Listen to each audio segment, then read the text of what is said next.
Hi everyone, this is Krystal, and I'm super excited to be sharing my very first project as a member of the Hip Kit Club design team. Today I'm going to be working in my 2019 Project Life album using this gorgeous kit. This is the February kit, and I have my photos here as you can see. And this year I'm doing Project Life in a 6x8 album, which is something new for me and kind of exciting. And I'm going to start by just kind of figuring out how I want everything to lay out on this spread. You can see I have enough photos for two full 2-page spreads. This video, you're just going to see the first 2-page spread. It was getting super long, so I decided to break it into 2 different videos. So on the left side, I have a full-page photo. I enlarged that in Photoshop and printed it. I wanted it to be outside of the pocket, so it's not going in a 6x8 sleeve. It's going to go directly into the album. So I wanted it to be the size of a full page protector. So as you can see, I'm taking a page protector and just marking out exactly the dimensions so that I can trim it down so that it's the right size. I think I had measured wrong originally, so when I sized it in Photoshop, it was just a little bit bigger than the page protector itself. So that is what the 2-page spread is going to look like. You can see I have 2 empty pockets on the right side that I need to fill. I know I want to use this gorgeous cut-apart paper from Pinkfish Studios' Joyful Days. Or Joyful Day, I think. I definitely want to use some little squares from that. And then I also want to use this paper from, also from Pinkfish Studio. This is from their new Out and About collection. And it's kind of hard to see on screen, but it's tiny little globes on that light blue background, and it is so adorable. And since this is a spread about a trip that we took, I thought it would be perfect for documenting it. So there is a little cut apart piece that says always better together. And I know that I want to use that one. And then there is another one here that says find joy in the ordinary. So I decided to use both of those on this spread. So I just need a paper to back up the find joy in the ordinary to fill up that pocket. So I'm just looking through everything. I really like this blue and green color scheme that I have going so far. So I definitely want to stick to that. Here's a quick look at some of the papers. They are absolutely gorgeous.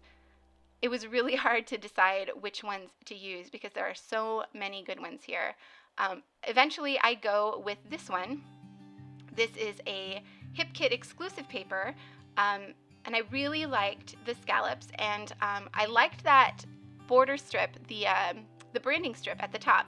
I'm going to keep that on the 3x4 card. So that is going to add some of that darker blue color to the spread, and I'm actually going to place that 2x2 cut apart at the top. So it's going to look like it's kind of hanging from that blue strip at the top of the card.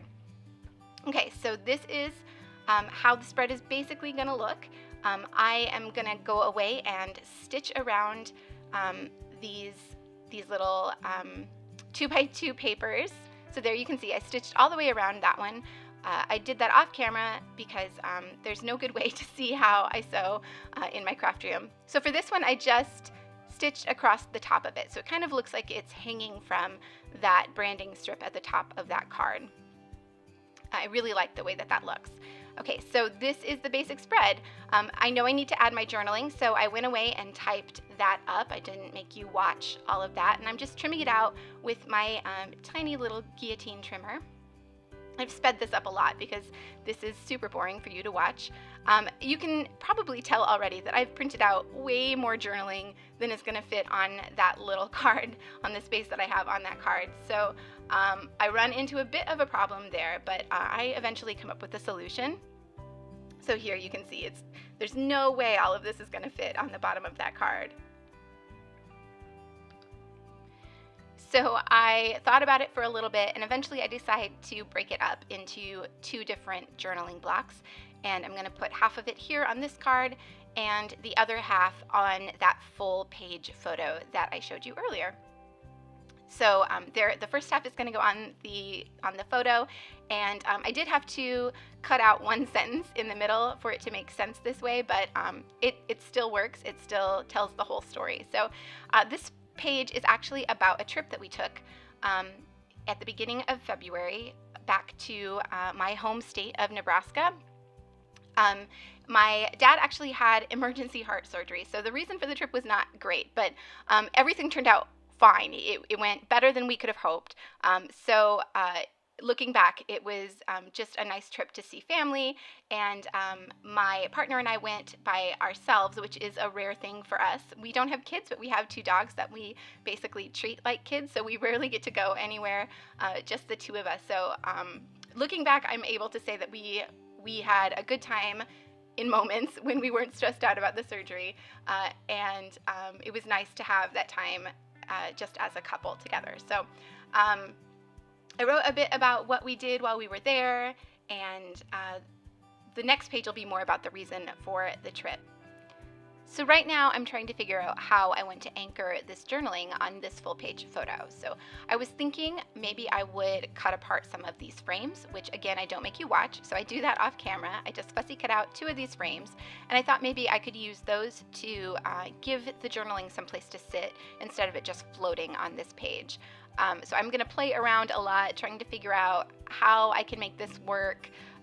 I don't end up using both of the frames on this page. I use one of them to give my title a place to sit, but then I just end up adding the journaling directly to the photo, and I think it works out just fine in the end. But I do play around and see if I can figure out a better way of adding it. I thought maybe I could use some of these adorable frames, again from Pinkfish Studios, or I thought even one of these chipboard pieces. These are from Cartabella. They're absolutely gorgeous. I thought maybe one of those could kind of sit above or below the journaling to give it something that anchors it, but in the end I just add it directly to the page. So before I add the journaling, I need to make sure that I leave space for the holes. Since this is going to go directly into the album, I don't want to add my journaling and then end up having to hole punch over it and lose some of the words. So I just grabbed my 6-hole punch, and I'm using a page protector to try and line up the holes, but as you can see, it's not working out for me. It's too thick to go into the hole punch, so I end up just marking the holes on the back of the photo with a pencil, and then I use those pencil marks to line up the 6-hole punch, and that works out much better. I'm able to get the photo all the way into the punch and make sure that the holes are where they need to be. Of course, you don't have to have a 6-hole punch to do this. Once you mark those holes, you could use any hole punch to get the 6 holes into the photo. But since I have a 6-hole punch and I already had it out, it seemed like the easiest solution. Okay, so now that I have the holes in place, I can start embellishing this photo without having to worry about potentially cutting off some of the journaling or embellishments that I add. So I decide to start with the title. So I grab my Thicker's alignment tool. That just helps make sure that I get the letters straight and get them exactly where I want them. It lets me move them around a bit on the page before committing to where I want to actually glue them down. So the title on this spread is just going to be Omaha, since that's where we were. We drove from Indiana to Omaha and then to Lincoln for my dad's surgery. So, but this photo was taken in Omaha. That was where we started the trip. So I'm just working out where I want to put this on the spread. And that's the great thing about that alignment tool, is that it just lets you move it around, and it's clear so you can see what it'll look like in any part of the layout. So I'm trimming down these journaling strips just to have a visual sense of where they'll be as I'm trying to figure out where to place my title. And then I decide that the title just looks like it's floating up there, and I'm not real crazy about that. So I'm going to use one of these frames that I fussy cut from the Pinkfish Studios paper to anchor it at the top. So it doesn't fit on the frame, but that's fine. It's going to overhang one side of it. So I'm going to adhere the frame down and then add the title over the top. And you can see how easily those stickers come off of that Thicker's tool. You just have to lift up from the bottom and they pop right off. It's super handy. Okay, so adding the journaling now, and I'm just doing that with a glue pen. That's the easiest way to get adhesive on these tiny little word strips.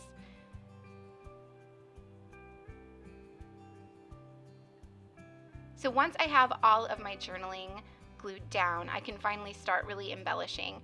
So I haven't done much embellishing so far. I've just really put down the base cards and papers, and then added journaling. So I could leave the spread as it is. It looks just fine as it is right now, but that wouldn't be any fun when there's all of these embellishments to add. So I'm going to start going through the embellishments that were in this kit and trying to figure out what I want to add to the spread. So I'm going to lay lots of things down, and not a lot of it is going to stay. So that's kind of how I operate. I just kind of throw things down on the page, and then I will go back and edit later and figure out what really works and what is just over the top. So I knew that I wanted to use some of these adorable Pink Fresh Studios embellishments. These are from the Joyful Day collection, and they are actually dimensional embellishments. So they all have foam dots on the back of them, which, as you know, isn't real good for Project Life for putting into pocket pages. I mean, you can use them and they do work out fine, but I tend to prefer things to be a bit more flat in my pockets. So I'm going to end up taking off the foam on the back. So I'm using one of these buttons, but I don't want that big foam dot on the back. So I just peeled it off. It comes off really easily, and I haven't stuck that down yet because I'm eventually going to add it to the outside of the pocket instead of inside.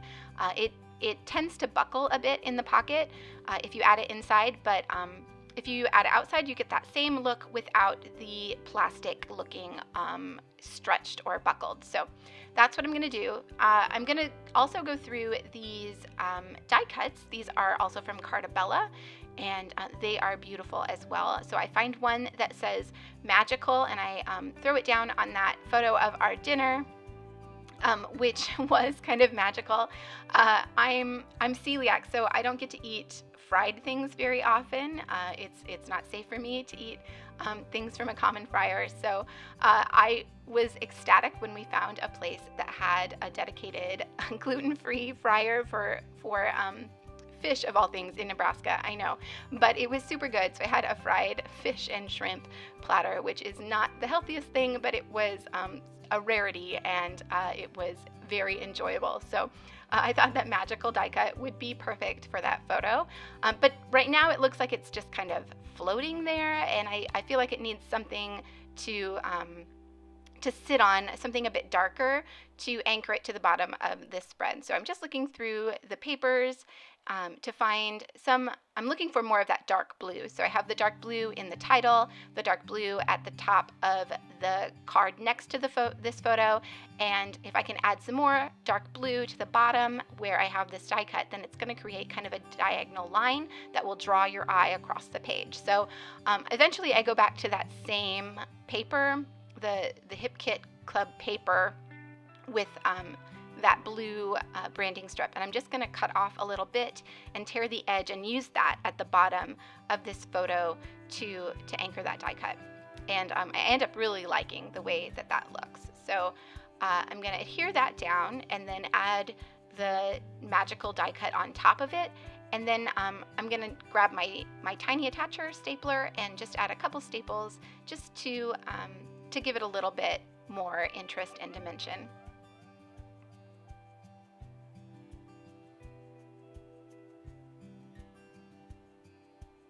So I'm nearly done with this spread. I think the only thing I have left to do is to make sure that everything goes in the pocket like it's supposed to. And then I have those enamel dots from that Pink Fresh Studios embellishment pack. So I'm going to add a few of those to the spread, and then that's going to be it. So now I'm going to adhere that button from the Pink Fresh Studios embellishment set. I'm just using some red line tape. That'll make sure that it's not going to fall off of this page. It's not going anywhere. It's going to stay right where I put it. So I added that outside of the pocket to the bottom of that card, and here I'm going to add just 3 little enamel dots just to give this card a little bit more interest. And then that is going to be it. So there are some close-up photos coming up. I hope you enjoyed this video. If you would like to pick up this kit for yourself, I've added a link in the description below. Thank you so much for watching, and I will see you all back here very soon.